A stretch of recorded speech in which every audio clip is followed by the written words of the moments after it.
신인교의 아침 저널 1부 이어가겠습니다. 오늘은 더불어민주당의 정준호 의원님 모시고 정치권의 대선 이슈에 대해서 집중 분석해보겠는데요.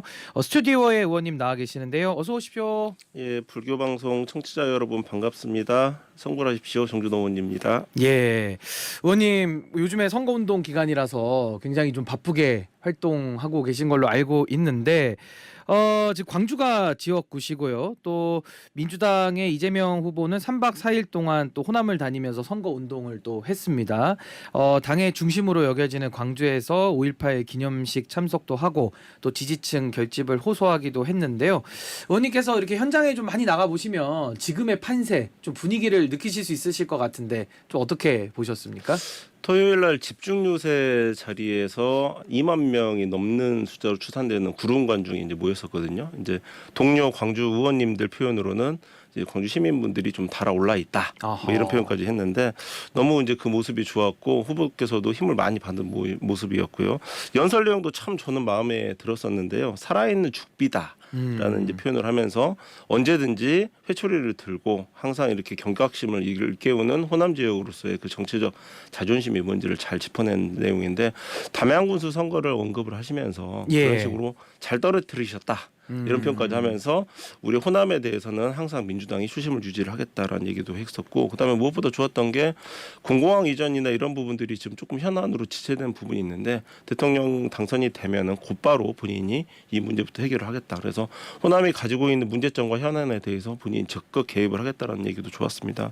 5.18 전야자회 때 보니까 이제 그 뭐 응원봉 들고 다시 만난 세계 이제 부르는 뭐 춤추는 이런 굉장히 좀 축제적인 분위기가 있었는데 그 분위기에도 후보가 잘 녹아내시고 반면에 금호타이어에서 이제 큰 화재가 났는데도 불구하고 그 화재 덕에 이제 피해 주민을 방문해 가지고 이제 또 공감해 주시는 그러니까 상황에 맞게 뭐 응가 양 명감을 다 이렇게 자연스럽게 체화하는 모습이 굉장히 인상 깊었습니다. 예, 그 의원님이 지역구로 계신 그 광주 전남 지역에는 또 투표율과 득표율 모두를 높이기 위해서 이제 매일 전화를 통한 선거 운동 또 하고 있고 또 배를 타고 섬 주민들을 찾아다니면서 한 표 한 표를 좀 절실하게 호소하고 있다 이렇게 들었는데 지금 중앙당의 선대위 차원에서 신경 쓰고 있는 부분이랄지 아니면은 이번에 그 호남 지역에서의 어떤 득표율 목표치 뭐 이런 것들은 좀 어느 정도로 지금 생각하고 있습니까? 지금 뭐 득표율이나 뭐 목표치를 지금 정하지는 않았고요. 다만 기존에 이제 확실한 선거 승리가 중요하다라는 기조로 이제 가고 있고 그다음에 지금 전화 돌리고 이제 뭐 득표율에 좀 높이는데 신경을 쓰는 부분을 보면 이제 안성 지역에 이번에 당선이 되신 의원님이 계신데 거기 한 번도 민주당이 당선되기 어려웠던 지역이었는데 당선 비결이 뭐냐라고 물어보니까 본인이 안성 지역에 있는 모든 민주당 당원들에게 전화를 다 돌렸다. 그러더니 당선이 되더라. 여러 가지 이제 상징적인 지금 상황인데요. 그렇기 때문에 뭐 이번 선거에서도 확실한 선거 승리를 위해서는 텃밭과 당원들 중심으로 일단 다독이는 작업이 확실히 필요하다는 얘기고 지금 보면 이제 여론조사에서도 보면은 TK나 PK 지역에서 이전 선거와 다르게 굉장히 좀 선전을 하고 계세요. 그렇게 된다라고 하면은 마지막 이제 격전지가 결국은 수도권 서울일 가능성이 높기 때문에 서울 표심도 역시 호남 표심에서부터 좀 영향이 있고 거기서부터 시작되는 부분이 있으니까 텃밭 민심을 좀 확실히 다독여 가지고 그 바람이 수도권 그중에서도 서울까지 올라오는 그런 전략적인 부분도 꽤 중요하게 지금 적용을 하고 있다고 봅니다. 어떻게 보면 뭐 지지층 결집을 통해서 더 확장 전략 쓰겠다 이런 말씀이신데 지금 경청 노트 캠페인이라는 게 있는 것 같습니다. 그 민심 탐방 캠페인을 시작하면서 통합, 경청, 현장을 실천하기 위한 캠페인인데 이게 좀 어떻게 진행되는지도 궁금하고 또 대선 승리를 위한 뭐 전략입니까? 어떻게 보고 계십니까?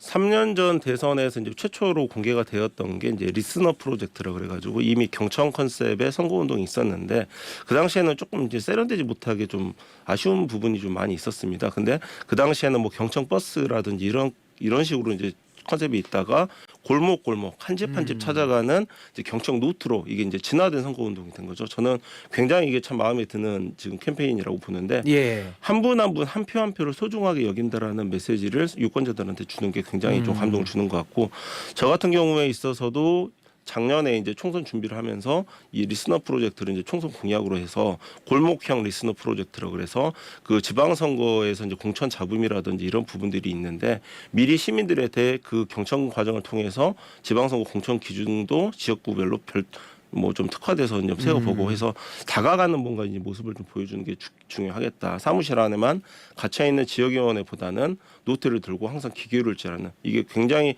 이번 선거 캠페인의 핵심이라고 생각을 합니다. 그래서 예. 저 같은 경우에 있어서도 지역위 차원에서 상무위원들이나 열심히 이제 활동하시는 분들에게 한 100분 약 100분 정도가 경청 노트를 들고 몇십 명씩 이제 하루에 만나시다 보면은 매일 지역구별로도 수천 명씩의 뭐 이제 주민분들과 함께 경청 노트가 작성이 되고 있는 과정인데요. 이게 쌓이다 보면은 분명히 우리 당의 큰 자산이 선거 이후에도 될 거라고 저는 확신을 하고 있습니다. 근데 어떻게 보면 한 분 한 분을 정말 밀착형으로 다 만나서 이야기를 듣는 거잖아요. 그러면은 뭐 어떠한 현안이나 민원 파악도 굉장히 용이할 것 같고 시청자분들, 청취자분들이 궁금하신 것은 그 만나보신 분들의 의견들을 취합해 보면 지금 이 대선을 바라보는 뭐 시대 정신, 시대적 과제 가장 공통적으로는 어떤 걸 지금 많이들 이야기하고 있습니까? 지금 그 내란과 계엄의 지금 국면을 지나면서 경제적인 게 굉장히 어렵거든요. IMF보다 더 어렵다라는 말씀을 좀 굉장히 많이 하시고 자영업자분들이 특히 어려워하시는 부분들이 있어요. 그래서 그런 부분들이 이제 세세하게 그러면 아마 뭐 이랬으면 좋겠다 저랬으면 좋겠다 부분이 있기 때문에 이게 이제 빅데이터화가 돼가지고 취합이 되면은 대선 이후에라도 굉장히 큰 그 국정 그 유지에 좀 동력이 될 것으로 지금 생각을 하고 있습니다. 예, 경제 문제 꼽아 주셨고요. 지금 의원님은 민주당 선대위에서 신속대응단의 단장을 맡고 있는데요. 김문수 후보의 과거 발언을 모은 김문수 망언집을 공개했습니다. 국민의힘에서는 이재명 후보의 막말부터 돌아보라라고 반발을 하긴 했는데 김문수 망언집에 대한 발간 이유? 예, 그게 좀 궁금하거든요.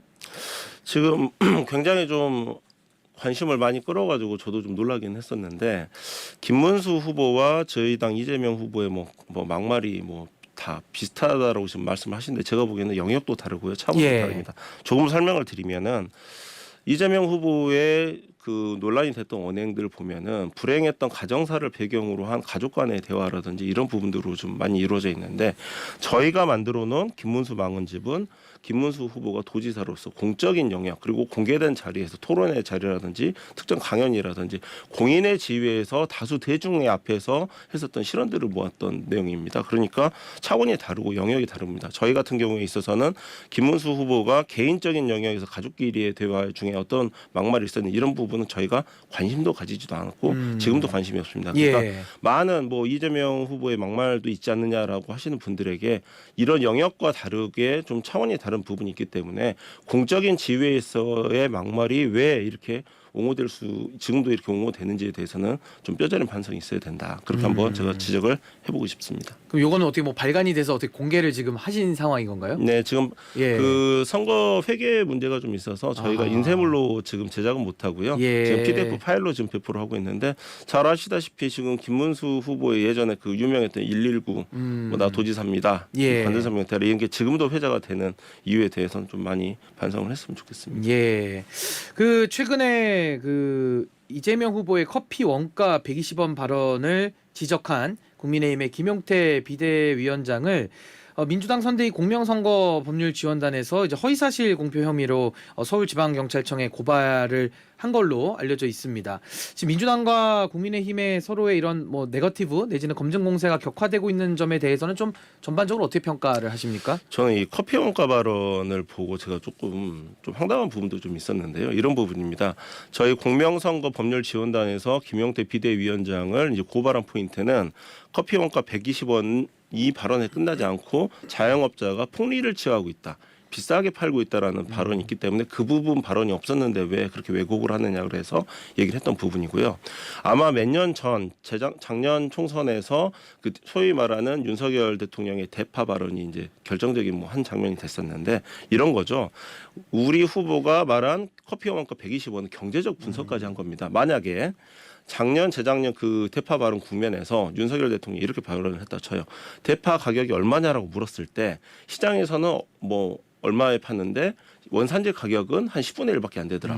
그럼 차이가 꽤 나죠? 이렇게 만약에 지적을 했다라고 하면은 그럼 시장 상인들이 폭리를 취하고 있다는 뭐 그런 지적이 되는 건가요? 그건 아니죠. 그러니까 대파가 얼마, 또 대중교통 비용이 얼마냐 이렇게 서민형 물가 체험이 과연 인지를 하고 있느냐 영역에서 더 나서 커피 가격이 얼마인데 우리가 경제적 분석을 해보니까 원가는 이 정도더라. 근데 차이가 좀 나지 않느냐. 예. 이렇게 나는 이런 부분 이 경제적 분석까지 할 정도로 파고 들어갔다라는 게 중요한 거지. 이런 물가를 지금 모르는 경우하고 이걸 비슷하게 생각을 해가지고 자꾸 그 왜곡하고 이렇게 공세 수위를 높이는 거는 차원 자체를 지금 인지를 못하고 있는 거다. 이렇게 한번 제가 말씀을 드려보고 싶습니다. 예, 지금 신인교회 아침저널 일부 더불어민주당의 정준호 의원과 함께 이야기 나누고 있습니다. 지금 민주당에는 보수와 중도 인사가 대거 합류를 하고 있습니다. 국민의힘의 김상욱 의원이 국민의힘 탈당해서 민주당 입당을 했고요. 뭐 홍준표 전 대구시장의 지지자들도 또 이재명 후보 지지 선언을 했고, 또 개혁신당의 김용남 전 의원, 또 허은하 전 개혁신당 대표도 이재명 후보 지지 선언을 했습니다.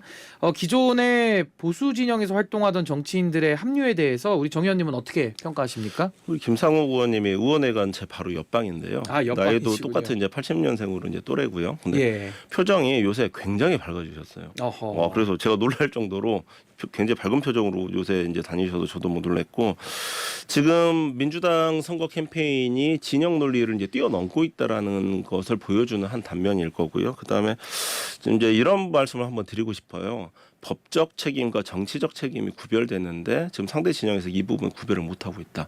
그러니까 뭐 내란과 계엄에 대해서 형사 재판이 진행이 되고 있지만 그거 외에 정치적 책임이 분명히 있거든요. 그 부분을 인정을 안 하고 내란의 강을 빨리 지금 건너지 못한 후가가 지금 지종이 되고 있는 거고, 국민의힘이 뭐 구구정당이라는 표현까지 이제 나올 정도로 굉장히 이제 구구화가 되고 있다 보니까 이렇게 그 개혁신당처럼 삼지대에 있었던 분들이 돌아갈 영역이 없는 거죠.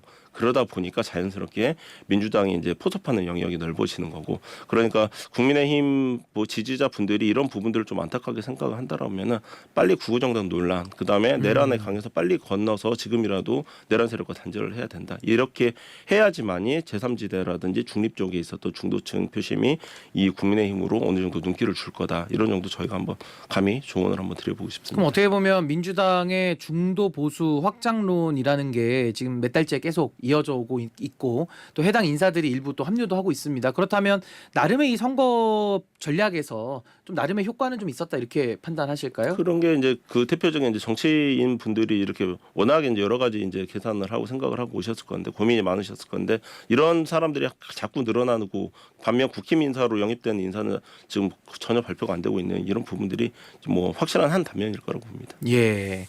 지금 윤석열 전 대통령의 뭐 자진 탈당도 있었고요. 동시에 또 SNS를 통해서 김문수 후보를 지지 선언하는 모습도 있었습니다. 또 최근에 어제는 부정선거와 관련된 영화를 보면서 또 공개적인 활동도 했는데, 이 부분은 좀 어떻게 보십니까? 윤석열 전 대통령이 대선에 미칠 영향 판단을 좀 해주시면요. 이제 위장 탈당이라고 표현을 많이 하시던데 저도 동의를 하고요. 왜냐하면 그 윤석열 대통령은 국민의힘 당 안에 본인 지분이 여전하다라고 생각을 하실 거예요. 그래서 보도를 보면은 뭐 김문수 후보에게 뭐 좀 경로했다, 뭐 이런 부분들도 본인이 당에 지분이 있다라고 생각을 하기 때문에 대권 후보에게도 뭐 그런 언행이 있었다라는 지금 뭐 보도가 좀 나오는 부분도 있고, 어제 그 다큐멘터리 영화를 보는 장면에 과 관련해서도 언론 보도에서는 뭐 국힘 내부 의원들 사이에서도 누가 좀 말려라 이런 이제 보도들이 나오고 있는데, 여전히 그 지분을 어떻게든 정산을 해서 처리를 해야지, 이렇게 탈당이라든지 뭐 하더라도 나가 있다라고 하더라도 여전히 본인이 뭐 지분과 주식을 가지고 있다고 생각을 하면은 그 당의 경영에 대해서 당연히 계속되는 개입이 일어날 수밖에 없겠죠. 예. 그러면은 국민의힘은 뭐 선거 기간 이제 한 보름도 채 이제 남지 않았는데 뭐 윤석열 전 대통령과의 관계 정리를 말끔하게 할 수 있을 걸로 좀 보십니까? 어떻게 전망하십니까? 제가 이제 내란의 강이라는 표현을 썼는데요. 이 강을 빨리 건넜어야지 빨리 못 건넜기 때문에 그 후과가 지금 나타나는 게 제3지대 인사들이 민주당 입당이라고 제가 이제 말씀을 드린 것처럼 예. 이미 시간이 좀 많이 늦어버렸고요. 그러니까 탄핵 국면에서라도 그 헌법재판소의 시간이 왔을 때라도 그때라도 빨리 파면 선고가 나자마자 윤석열과 뭐 제명 출당식으로 뭔가 선을 확실하게 그었다면 모르겠지만 말씀하신 대로 이미 다음 주부터면 이제 사전투표 들어가는데 예. 참 아쉬운 감도 있고 좀 안타까운 감도 크게 있습니다. 예. 근데 이제 보통 우리가 선거는 좀 생물이고 정치가 생물이기 때문에 한 치 앞을 예상할 수가 없는데 지금 국민의힘 쪽에서는 개혁신당 이준석 후보와의 단일화 이 부분에 대해서 상당히 좀 신경을 쓰고 있는 모양새이고요. 또 개혁신당의 이준석 후보는 겉으로는 지금 뭐 단일화하는 선을 세게 긋고 있는데 또 의외로 국민의힘 인사들과 교류는 또 계속 하고 있는 이런 좀 양동작전을 펴는 걸로 보입니다. 그렇다면 결론적으로 선거를 앞두고 보수 진영의 뭐 나름의 후보 단일화 이준석 김문수 이준석 후보 간의 단일화에 대해서는 좀 어떻게 예상을 하십니까? 이번에 그 한덕수 총리와의 단일화 과정을 보시면 알겠지만 단일화는 단일화가 되느냐 안 되느냐보다 사실 그 과정이 더 중요하거든요. 말씀하신 것처럼 한덕수 총리의 그 단일화 과정이 워낙에 참 여러 가지 좀 논란을 낳았기 때문에 이준석 후보와의 단일화가 추진이 된다고 하더라도 그 모양새를 신경 쓸 수밖에 없는데 시간이 너무 없다.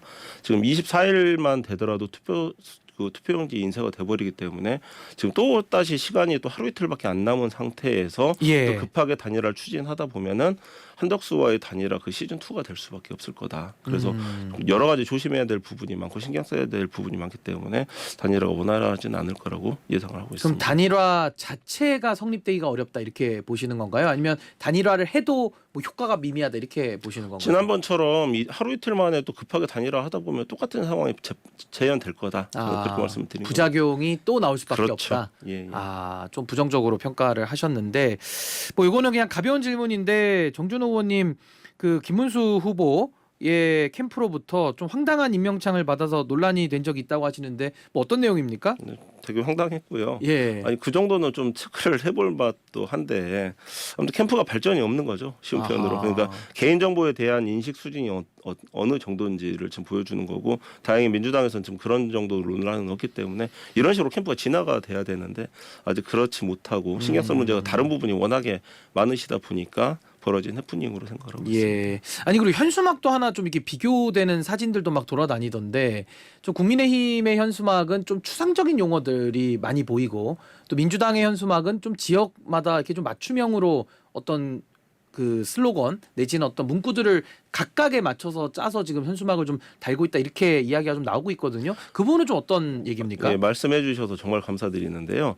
지역별, 구별, 동네별 맞춤형 공약을 다 저희가 뽑아놔가지고 예. 거기에 맞춰서 지금 현수막을 달고 있거든요. 골목마다 다르게 사거리마다 다 지금 현수막이 다른 그러니까 상태인데. 추상적 구호가 아니라 그렇죠. 구체적인 그 동네 현안을 말로. 해결하겠다라는 공약을 구체적으로 골목 공약까지 만들어서 이제 달고 있기 때문에 예. 캠프에 준비된 수준, 후보에 준비된 수준이라는 게 이런 디테일에서 이제 그 판가름 나게 되는 거거든요. 예, 그렇군요. 그럼 마지막으로 이재명 후보의 대선 승리를 위해서 또 어떤 부분을 더 집중적으로 남은 기간 임하실지 마무리 말씀 한번 듣겠습니다. 예, 득표율이 어떻게 될 것이다라기보다는 확실한 대선 승리로서 내란과 개헌 국면을 겪으면서 실망하는 국민들에게 안정감을 주는 게 중요하다고 생각하기 때문에 이 부분과 관련해서 저희 역할은 신속 대응단으로서 모든 논란에 안정적으로 대응을 하도록 하겠습니다. 한번 지켜봐 주십시오. 예, 오늘 말씀은 여기까지 듣겠습니다. 지금까지 더불어민주당의 정준호 의원님과 함께했습니다. 의원님 고맙습니다. 감사합니다.